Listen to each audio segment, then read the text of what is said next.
War and Peace. The sky was gray, and the wind was cold.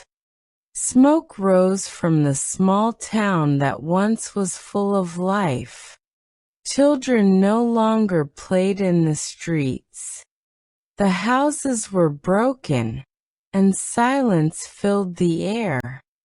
Amir, a young boy of 12, walked slowly through the empty road.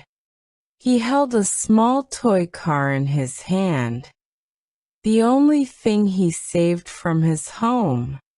He missed his family, his school, and his friends. Everything changed when the war came. Every night, Amir and his mother hid in a small basement. They could hear planes in the sky and loud explosions far away. His mother always whispered, "Stay close to me, my son. This will end one day." But sometimes, even she didn't believe her own words. One morning, the fighting stopped. The town was quiet for the first time in weeks. Amir walked outside and saw soldiers leaving the town. The war had finally moved somewhere else. Days passed, and people began to return.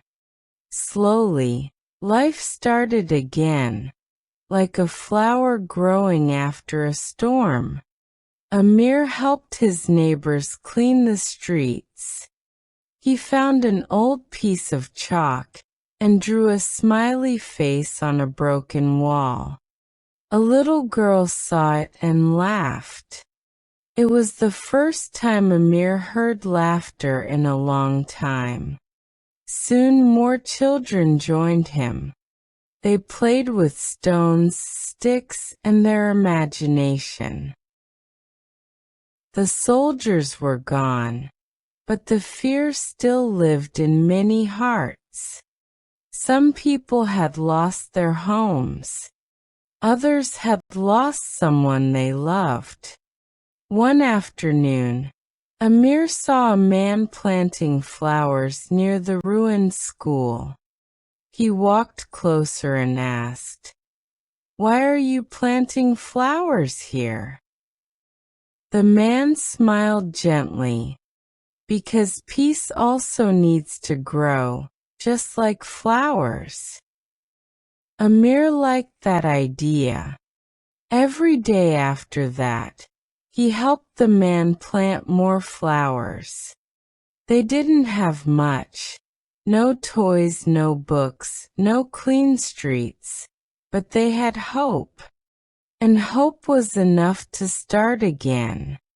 Months later, the school reopened. The walls were still cracked, but the children filled it with color and laughter.